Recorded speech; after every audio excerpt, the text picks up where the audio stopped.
Welcome to The Explainer. You know how sometimes conversations about your community just focus on all the problems? It can be pretty frustrating, right? Well, today we're going to explore this really powerful alternative called asset mapping. And it's a total shift in perspective. It's all about moving from what's wrong to what's already strong. So let's just start with this question. When your community changes, how does that make you feel? I mean, our communities are always changing, right? New people move in, new technologies pop up, new challenges arise. And if you've ever felt a little bit of anxiety about all that, you are definitely not alone. It's a completely natural human reaction to the unknown. So the real question becomes, what do we do with that anxiety? And this is where we find ourselves at a fork in the road.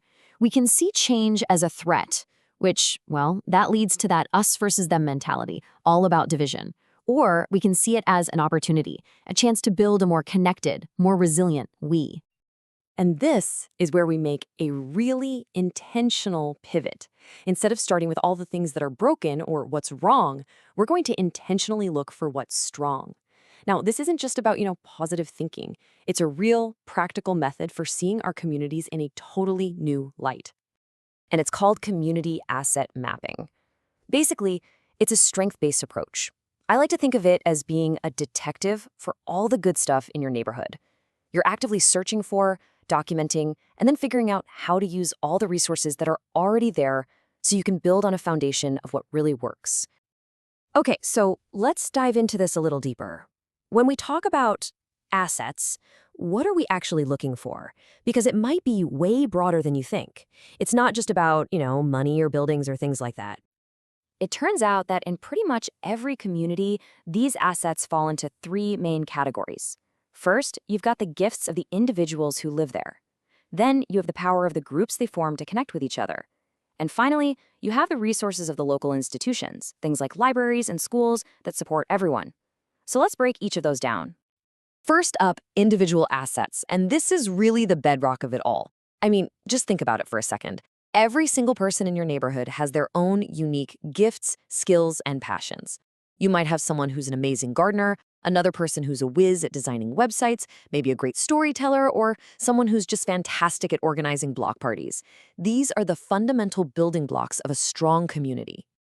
Okay, next up we have citizen associations, and you can think of these as the connective tissue of a community. This is all the voluntary groups where people get together because they share an interest. It could be anything: a book club, a local sports team, a church group, a neighborhood watch, you name it. This is where those personal relationships are really built and strengthened. And finally, there are the institutional assets. These are the more formal organizations and the actual physical places in the community. So think about your public library, the local schools, those small businesses that give a neighborhood its unique character, the community centers, and even the parks and public spaces that everyone can use and enjoy. Okay, so once you know what to look for, how do you actually map out all these strengths? Well, the process itself is surprisingly simple, and it's really designed to make these often hidden assets visible to absolutely everyone. So here's how it works. You start by just identifying assets. The people, the groups, the institutions we just talked about. Then, the cool part, you start to map their connections to each other. After you group them into different types, you get to what I think is the most important step: defining a purpose.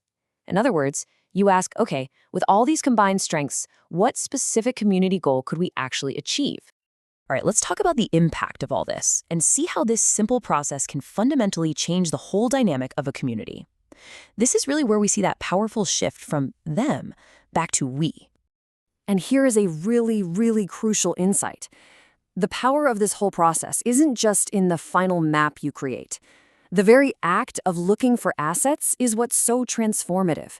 It fundamentally empowers people. It shifts the entire story a community tells about itself, from we have all these problems and need outside help to, wow, look at all these strengths we have to build our own future. And that right there is the ultimate goal. When a community starts focusing on what it has instead of what it lacks, it builds this incredible shared sense of purpose. I mean, just imagine a neighborhood that maps its assets and discovers, hey, we've got a dozen skilled amateur carpenters, a retired grant writer, and a church with a basement that's never used. All of a sudden, creating a new youth workshop and tutoring space isn't just some far-off dream. It becomes a totally doable project, built from strengths they already had all along. So I really want to leave you with this final thought, this question. Start looking at your own community through this new lens. Ask yourself, what are the hidden strengths, the talented people, the active groups, the welcoming places? What's right there, just waiting to be connected? I think you might be really surprised by what you find.